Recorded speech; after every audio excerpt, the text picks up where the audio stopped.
남양 특집 2탄 절대 뒤를 돌아보지 마. 도시괴담 19, 12 공개합니다. 일본 빨간 팝업창 괴담. 인터넷 서핑을 하다 보면 갑자기 화면에 딱 뜨는 게 있죠. 바로 팝업창.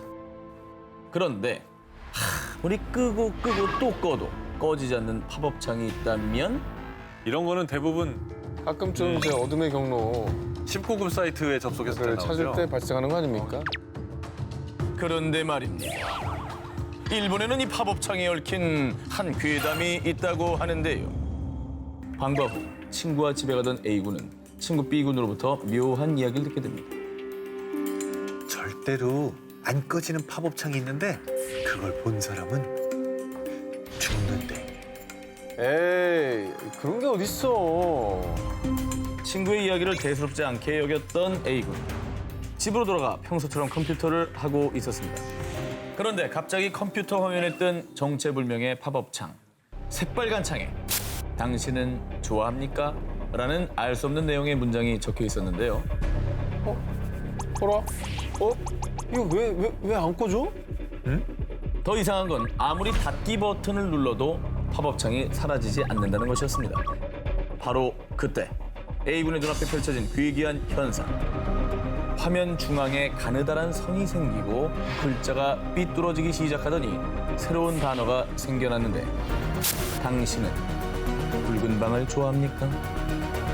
그리고는 팝업창이 저절로 꺼지고 나타나고를 반복하더니 갑자기 새빨간 화면 가득히 의문의 이름들이 나열됐습니다. 너무 무서워 컴퓨터를 끄려고 했지만 꺼지지도 않았는데요. 그때 등 뒤에서 느껴진 인기척. 뭐야, 누구야? 누구야? 한편 그 다음 날 친구 A군이 학교에 나오지 않아 B군이 친구의 집을 찾았는데요. 충격적이게도 친구는 사망한 상태였어요. 친구의 방은 온통 피로 흥건했죠. 게다가 죽은 소년의 컴퓨터가 켜져 있었는데 그곳에는 정체불명의 이름들이 적혀 있었습니다. 그런데 화면을 유심히 살펴보던 B군은 그 자리에서 굳어버렸습니다. 그 이름들 끝! 가장 마지막에 있던 이름이 바로 죽은 친구 A군의 이름이었던 것입니다. 연쇄살인인 거예요, 그러면? 일본 학생들 사이에서 도는 아주 무시무시한 빨간 팝업창 괴담이었습니다. 절대 뒤를 돌아보지 마. 도시괴담 19 이번에 8위 공개합니다. 일본의 무인역, 키사라기역의 비밀. 2004년 일본의 한 인터넷 게시판에 퇴근길에 시즈오카현 하마마치역의 전철을 탔다는 그녀. 그런데 20분간 천천히 멈추지 않아요. 여기가 어딘지 모르겠어요. 아니 이게 무슨 말인가요? 역에서 문이 열리지 않았던 건가요? 이게 고장 난 건가요? 어딘지 모를 곳을 질주하는 전철. 게다가 주변 승객들은 모두 잠에 빠져 일어나지 않았다고 합니다. 와, 진짜? 흔들어도 기척도 없었다고 합니다. 그래서 무서운 마음에 실시간으로 자주 가던 인터넷 커뮤니티에 글을 올려 도움을 청한 것이었죠. 키사라기 역이라는 곳에 도착했어요. 일단 내리려고요. 네? 시즈오카 노선엔 키사라기라는 역은 없는데요? 존재하지 않는 역. 수상한 점은 이뿐만이 아니었습니다. 그 역에는 아무도 없었고 휴대전화 GPS도 작동되지 않았습니다. 그런데 멀리서 들려온 방울소리와 북소리. 뭐야, 방울 소리야, 갑자기 또 왜 음산하게 왜 방울이랑 북이야? 겁에 질린 하스미는 급하게 역을 빠져나왔고 한참을 걷다 터널이 나왔을 때 한 차량이 지나갔다고 합니다. 운전자가 가는 곳까지 태워주겠다고 해서 우선 탔다고 합니다. 야, 이거 점점 무서워진다. 그런데 점점 깊숙한 산속으로 향하는 차. 그때 그녀가 올린 글. 이 남자분 자꾸 뭐라고 중얼거리는데 못 알아듣겠어요. 무서워요. 이 글을 마지막으로 더 이상 하스미의 소식은 들을 수가 없었는데요. 어떻게 된 거야? 무슨 쓰는 거 아니야? 지금 남자가 여성을 어떻게 한 거 아니에요? 정말 무수한 생각들이 들죠. 그런데 더욱 놀라운 사실은 저도 키사라기역에 다녀왔어요. 에? 몇몇 누리꾼들도 키사라기역을 다녀온 적이 있다는 겁니다. 아니 없다며. 자, 이들의 말에 따르면 키사라기역에는 몇 가지 특징이 있었다고 합니다. 미친 듯이 잠이 쏟아지고요. 모두 방울이나 북소리를 들었다는 점입니다. 그리고 역 주변엔 터널이 있었다고 하는데요. 그래서 일본 누리꾼들은요. 방울과 북소리는 저승에서 데리러 오는 소리다. 터널을 건너면 다시는 이승으로 돌아올 수 없다 등 키사라기 역이 저승으로 가는 역이라고 추측을 했습니다. 아니 그러면 갔다 왔다는 사람은 돌아온 거잖아요. 그 사람들은 대체 어떻게 된 거예요? 무사히 돌아온 사람들의 말에 따르면요. 절대 잠들지 말 것. 그리고 키사라기 역에 내렸다면 터널을 지나가지 말 것. 마지막으로 누군가 말을 건다면 절대로 대답하지 말 것. 헐. 자신들은 이렇게 해서 돌아올 수 있었다고 합니다. 이승과 저승의 경계라는 키사라기 역. 지금도 호기심이 많은 일본인들은 키사라기 역을 찾고 있다고 합니다. 자, 이번엔 일본 아이들 사이에서 상당히 유명한 괴담을 준비했습니다. 추억의 동요와 신곡을 소개하는 일본의 방송 NHK의 프로그램 모두의 노래. 무려 59년째 방영 중인 인기 방송이라고 합니다. 특히 2007년에 소개된 사토루군이라는 노래가 어린이들 사이에서 큰 인기를 끌었는데요. 이거는 노래도 좀 음침한 데다가 네, 가사도 내용이 좀 밝진 않네요. 내용이. 이 노래는요, 어릴 때 친구인 사토루군에 대한 이야기를 담고 있는데 사토루군이 얼마나 이상한 아이였냐, 다음 가사에 그 이유가 나옵니다.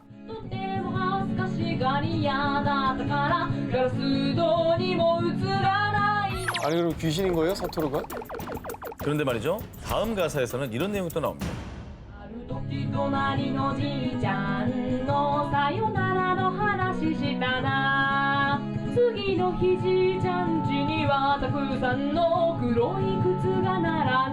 사토루군이 저승사자예요? 자, 생각하기 나름이겠죠. 그런데 말입니다. 일본 아이돌 사이에서 죽음을 예고하는 이상한 아이, 이 사토루군을 직접 만날 수 있는 방법이 전해졌다고 하는데요. 그런 게 있어요? 우선 공중전화에서 10엔짜리 동전으로 자신의 휴대폰으로 전화를 신호음이 가는 동안 공중전화 수화기에 사토루군, 이리 와주세요라고 3번을 말한 뒤 전화를 끊으면 24시간 내로 전화가 온다고 합니다. 나 너희 동네로 가고 있어. 누구야? 설마 사토루군? 이제 너의 집 앞이야. 전화로 자신의 위치를 알려주는 사토루군. 그리고 마지막으로 온 전화.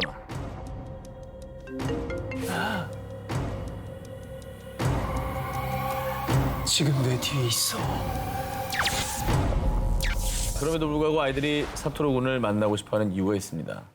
사토루군에게 미래 일이나 궁금한 걸 물어보면 정확하게 알려주기 때문이라고 하는데요. 그런데 사토루군이 찾아왔을 때 주의를 할 점이 있다고 합니다. 절대 뒤돌아보지 말까. 그리고 이미 아는 걸 물어보지 말까. 마지막으로 사토루군에게 들은 건 무조건 비밀로 할 것. 아니 말하면 어떻게 되길래? 만약에 이 3가지 중에 한 가지라도 지키지 않으면 화가 난 사토루군이 저승으로 들어간다고 합니다. 일본 국민동요에 숨겨진 무서운 비밀. 하지만 아직도 아이들은 사토루군을 만나기 위해 전화를 걸고 있습니다. 사토루군, 이리 와주세요. 남양 특집 2탄, 절대 뒤를 돌아보지 마, 도시괴담 19, 5위를 공개합니다.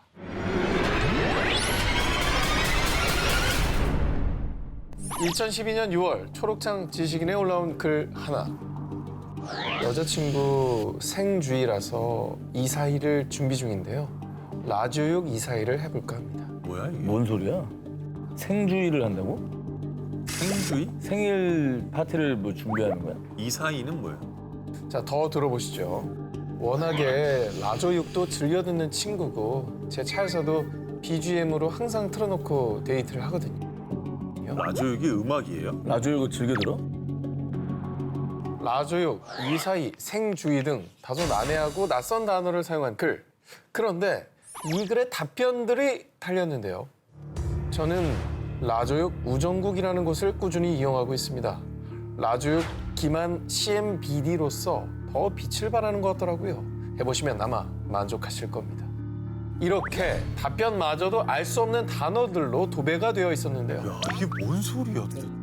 자, 이렇게 암호로 가득한 이 글들이 인터넷에 퍼지자 누리꾼들은 이 글을 분석하기 위해 눈에 불을 켰고요. 그때 나온 의미심장한 분석. 이거 인육 거래 접선 암호글 같은데요. 뭐라고? 말도 안 돼. 아니 이걸 어떻게 해석했는데 그런 결론이 나와요? 자, 우선 라조육은 고기 육자를 뜻하는 거고요. 여자친구 생주의란 단어를 거꾸로 보면 이주생 여자친구, 즉 이주가 된 여자아이로 해석. 이 추측에 따르면 이주된 여자아기를 준비 중이다. 즉 인육을 구하려고 한다라는 말이에요. 아, 그럼 BGM은 뭐야? 자, BGM을 거꾸로 하면 MGB, 옛 소련 경찰의 약자라고 하는데요. 즉, 경찰을 항상 조심하라는 뜻. 답변에서 말한 라조육 기만 CMBD, 이 알 수 없는 알파벳은요, 가슴, 장기 등 신체 부위를 뜻하는 은어라는 거죠.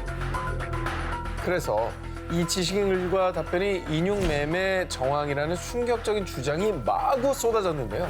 이건 뭐 너무 무서운 말인데? 그러니까 추측이라 해도 너무 무서운 추측이네요. 인육 거래를 왜 합니까, 갑자기? 그런데 일명 라조육 242 괴담이 더 이슈가 된 이유는 2012년 4월 대한민국을 충격에 빠뜨린 엽기적인 투막 살인 사건, 오원춘 사건 기억하시죠? 기억나죠, 오원춘? 인육 거래다라는 추측이 굉장히 많이 쏟아졌었잖아요. 시기적으로도. 네. 그 사건 바로 2달 뒤에 이런 의미심장한 글이 올라와 더 공포심이 조성될 수밖에 없었던 거. 이거 무섭다 진짜. 이거 그냥 괴담이기만 했으면 좋겠네요. 절대 뒤를 돌아보지 마. 도시괴담 19 첫 번째 1위 후보입니다. 2009년 너튜브에서 화제가 된 영상이 있습니다. 아, 기분 나빠. 아니, 뭐야, 이게. 저렇게 왜 그래? 아니, 저게 뭐야. 노래를 부르는 마네킹. 이뿐만이 아니라 고개와 손도 좌우로 움직이고요. 어떨 땐 정말 사람처럼 다리를 꼰치 앉아있기도 합니다. 그런데 말입니다. 얼마 뒤 흉흉한 괴담이 돌았습니다. 이 영상을 만든 사람은 연쇄 살인마다. 어머. 무슨 소리예요?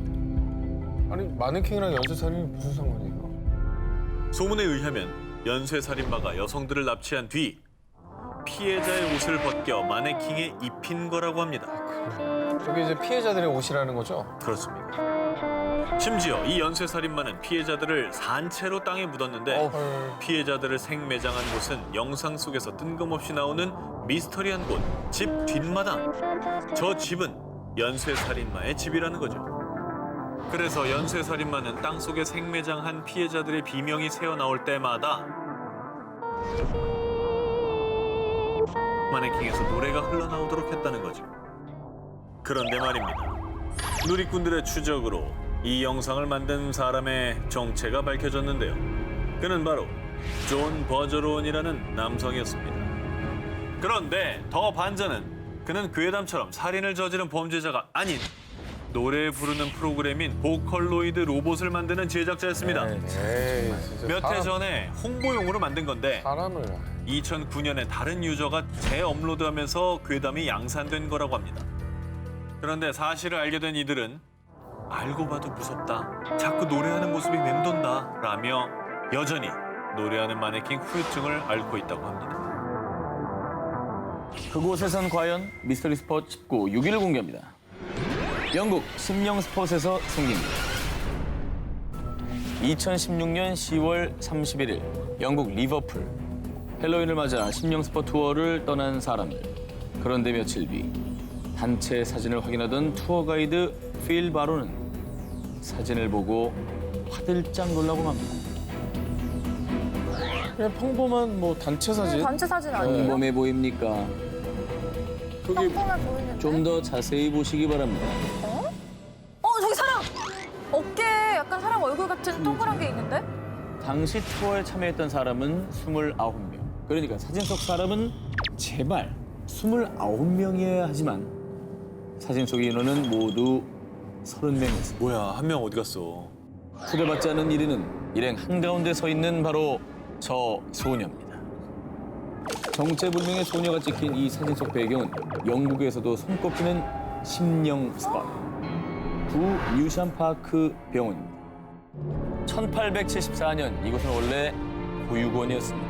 그런데 풍문에 따르면 제1차 세계대전이 끝난 1918년 부모를 잃은 고아 약 1000여 명이 모여들면서 보육원 상황은 점점 더 열악해졌고요. 아이들에겐 가혹한 학대까지 이어졌다고 합니다.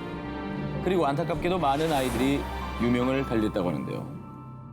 이후 폐쇄 조치가 된 보육원, 그 뒤 1954년 이 건물에 뉴샴 파크 병원이 들어섰고 1988년 병원이 다른 지역으로 이전하면서 폐병원만 덩그러니 남아 병실과 시체 안치소 등이 그대로 방치됐습니다. 그런데 그때부터 분명 어린애들이 있었는데? 누군가 중얼대는 소리도 들려요. 인근에서 일하는 공사장 인부들 사이에서 어린아이들의 그림자와 정체 모를 소리를 들었다는 증언이 이어졌고 이후에 이 폐병원은 수많은 고스트헌터들의 호기심을 자극하는 심령 스팟으로 유명세를 떨치게 됐다고 합니다. 야, 뭐냐, 진짜. 그러니까 우리가 봤던 심령 사진 속의 소녀도 뭐 예전에 그곳에 있던 아이가 아닐지라는 추측을 해보는데요. 심령 사진, 그리고 폐병원에 출몰하는 아이들은 도대체 누굴까요? 당신이 직접 그곳에서 확인해 보시렵니까? 2004년 10월 중국 광저우시 리완구 약 2,000개 상점들이 모여있는 쇼핑의 성지 리완 광장에서 남성 A씨가 건물 5층에서 투신하는 사건이 발생했는데요. 나 저기 가봤는데. 아 진짜? 안 무서웠어요? 상점가예요? 이거 되게 번화한데요. 그런데 이게 도대체 몇 명째야? 몇 년째라니? 저 사람 처음 죽은 게 아니에요? 그래서 투신한 사람이 많은 거예요, 저기서? 오, 팀장님 여러 소리였나? 명이 뛰어내렸나 봐요. 자 그렇습니다. 2004년 10대 소녀 2명 동반 투신, 2005년 40대 남성 투신, 2008년 20대 남성 투신, 그리고 2016년까지 이 리완 광장에서 무려 10여 명이 극단적인 선택을 했다고 합니다. 자 그런데 정말 미스테리한 것은 스스로 목숨을 끊은 사람들 대부분이 사망 직전에 그 어떤 징후도 보이지 않았다라는 건데요. 네? 뭐 유서도 없고 그냥 갑자기 뭐에 그냥 끌려 들어가듯이. 그렇습니다. 자 그런데 2004년에 사망한 남성 A씨만이 정말 알 수 없는 말을 남겼는데요. 다른 이들처럼 즐겁게 쇼핑을 하다가 뭔가에 홀린 듯 갑자기 건물 5층에서 몸을 던진 그런데 내가 뛰어내린 게 아니야. 귀신이 민 거야. 귀신이 민 거야. 뭐야.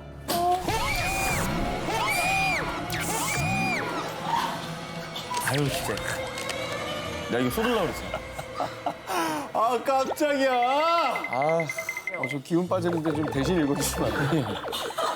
아니 내가 미쳤으니까 내 것도 아닌데 왜 읽어요? 너무 힘이 빠져서 너무 놀라가지고 지금. 아, 진짜 놀랐다, 진짜. 이 리완 광장에서 미스터리한 죽음이 도사리게 된 배경 1990년대로 거슬러 올라갑니다. 자, 리완 광장이 있던 곳은 원래 판자촌이었는데요. 1990년대 초 땅 주인이 이곳에 건물을 짓기 위해 사람들을 강제로 내쫓았다고 합니다. 그런데 이 과정에서 큰 화재가 발생해 수십 명이 사망하는 비극적인 사고가 일어났는데요. 이 사건 이후 건물주가 4번이나 바뀌었는데 2명은 사고로 사망, 또 다른 2명도 불행한 일을 겪었고요. 그리고 건물에 상점들이 들어선 뒤에는 사람들이 사고 혹은 자살로 목숨을 잃는 끔찍한 죽음이 끊이지 않았다고 합니다. 한편 계속 사망사고가 발생하자 2016년경 건물 곳곳에 유리막을 설치했고 그 뒤부터는 다행히 큰 사고는 일어나지 않고 있다는데요. 이거 진짜 무섭다. 지금도 죽음을 부르는 곳으로 불리는 리완 광장. 과연 이 터에 무엇이 죽음을 불렀던 걸까요? 돌아올 수 없는 금지구역 19, 7위를 공개합니다.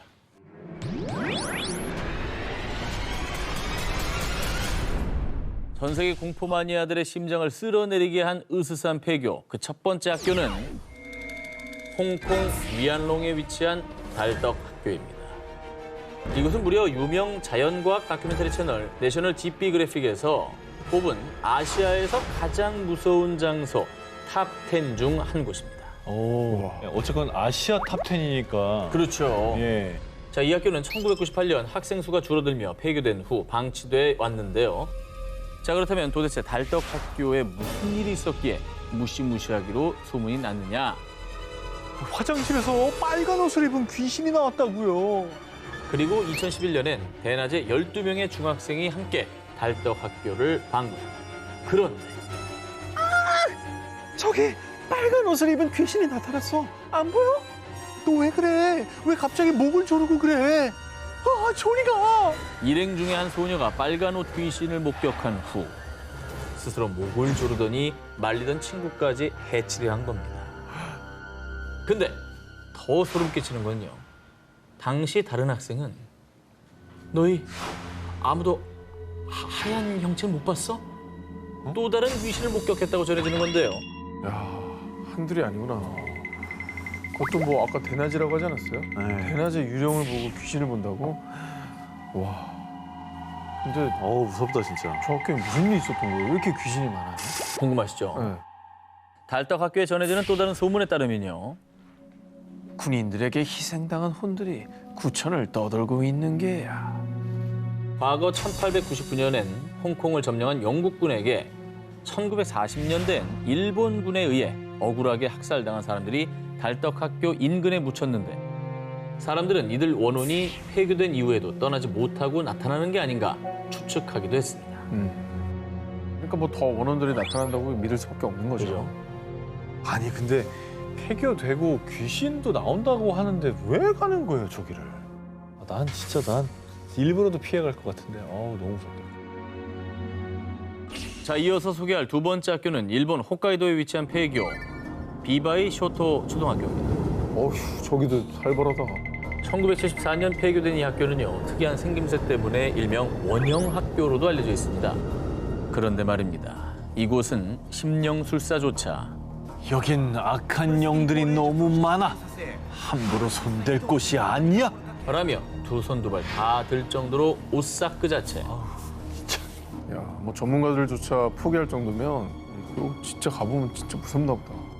원형학교의 오싹한 전설은 한 소녀의 실종 사건으로부터 시작됩니다. 전해지는 소문에 따르면 폐교가 되기 전인 어느 날 수업 중 한 소녀가 갑자기 실종되는 사건이 발생. 경찰이 출동해 수색을 벌였지만 영원히 돌아오지 못했다고 전해지는데요. 그런데 폐교된 이후 예, 꼬마야 너 거기서 뭐하니? 사람이 아니잖아. 너 뭐야? 문을 닫은 학교에서 빨간 가방을 맨 소녀 귀신이 수차례 목격. 사람들은 이 소녀 귀신이 예전에 행방불명된 소녀의 혼이라고 여겼습니다. 어머, 무섭다. 소녀 귀신이 출몰한다는 소문이 퍼지자 많은 사람들이 원형 학교를 찾으며 심령 스팟으로 유명세를 떨쳤었는데요. 그런데 그간 무언가를 봤다는 소문뿐 아니라 이곳을 찾은 일본인이 실제로 기이한 일을 포착해 촬영. 뭐야? 머리털 같은 게 있는 거네. 얼굴이 보이지 않습니까? 어디 얼굴이? 노화는 공포와는 좀 거리가 먼 것 같아요. 얘 이렇게 본 거 같잖아 지금 이렇게. 저기가 없다 이렇게 나와요. 이게 저 쓱 없었어요. 머리가 긴 귀신이 이렇게 쓱 나온 거 같잖아. 그렇지. 지금. 저거 안 보여요? 아니 형 어디까지 안 보이는 거야? 내가 보니까 우리 셋이 같이 가잖아? 형 때문에 안 무서워. 뭐 말하자마자 내가 어디 저게 뭐야 그래서 막 설명해주다가 무서움이 줄어들어. 예. 자, 그런데요, 이곳에서 목격된 것은 소녀 귀신뿐만이 아니었습니다. 사람도 동물도 아닌 형체의 검은 귀신이 있었다고요. 아니 한여름에 하얀 코트를 입은 남자가 칼을 들고 쫓아왔어요. 많은 강심장들도 이 원형학교에서 말로 형용 못할 압도감과 살기를 느끼거나 심지어 정신착란 증세를 겪는 등 소름 돋는 경험을 겪은 뒤 이곳만은 절대 가서는 안 된다는 말을 남겼다고 합니다. 뭐 아무리 강심장이라도 심령술사도 포기한 곳 굳이 가야 될 이유를 저는 못 찾겠는데 정말 한낮에라도 진짜 가볼 수 있을까라는 생각하면 저는 못 갈 것 같아요. 저 실물로 봤다 생각해봐요. 누가 있지 않은 곳에서 저렇게 사람 얼굴이 보이네. 많은 사람들 밤잠 설치게 한 소름 돋는 폐교의 귀신들. 지금도 문을 닫은 학교 어디에선가 죽은 자들의 혼이 당신을 기다리고 있을지도 모릅니다. 자, 돌아올 수 없는 금지구역 19 1위 후보 헤드라인을 공개합니다.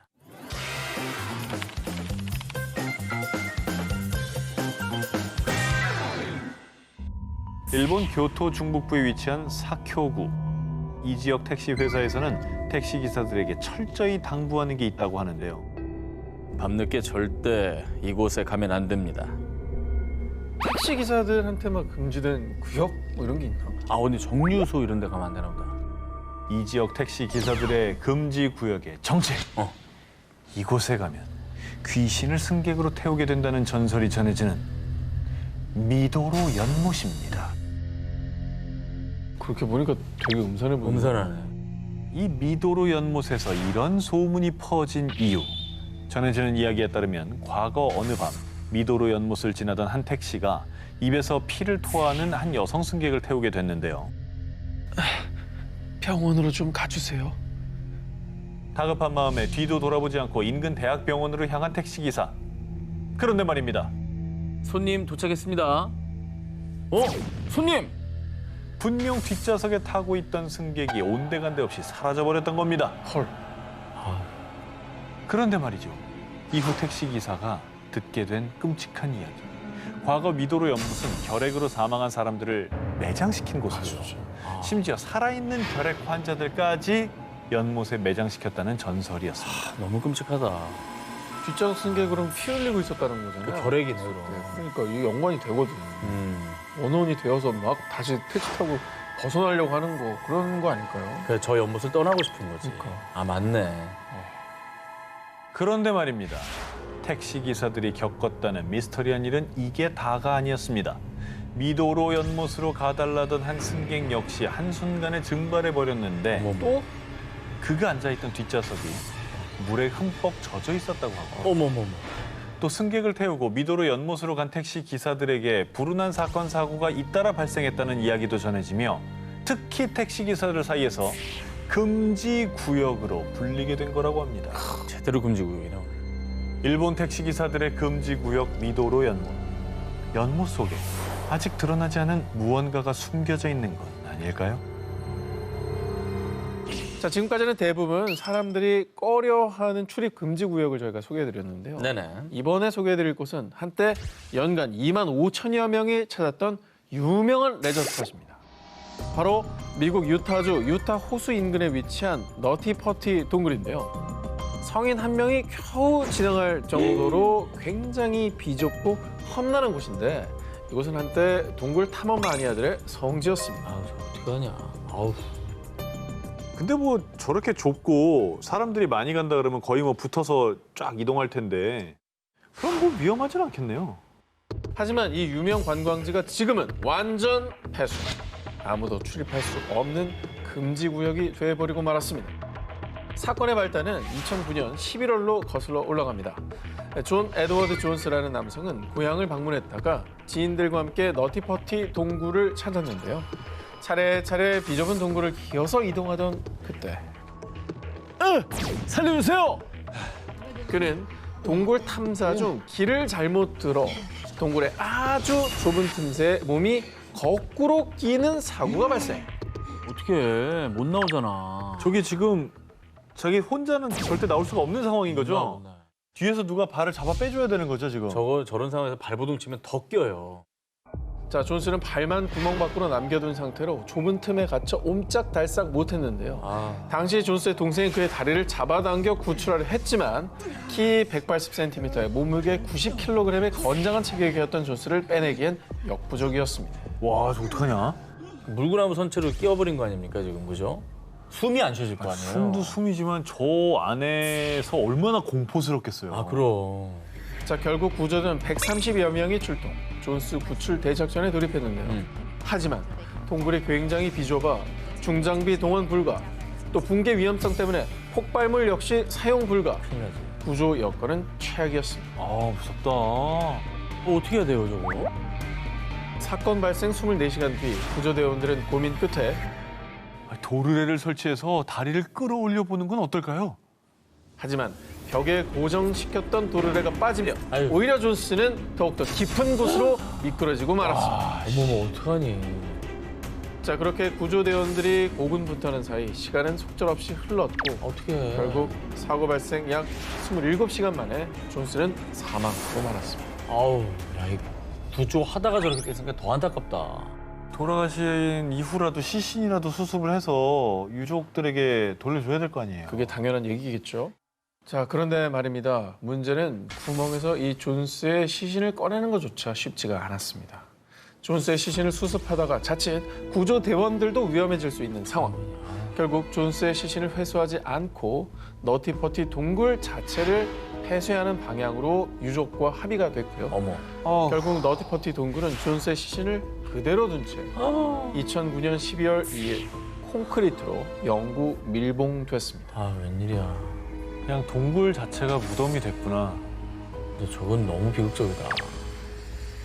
그냥 또 다른 사고를 막기 위해서 이제 영구 밀봉을 했다고 하니까 그건 어쩔 수 없는 선택으로 보이지만 유가족의 마음은 상상이 안 돼. 별이, 별 25. 아저씨잖아요. 너가 그랬잖아요. 나보고 아저씨라고. No, tú eres más señor que yo soy más joven que tú. Oh my god. 짜증나요.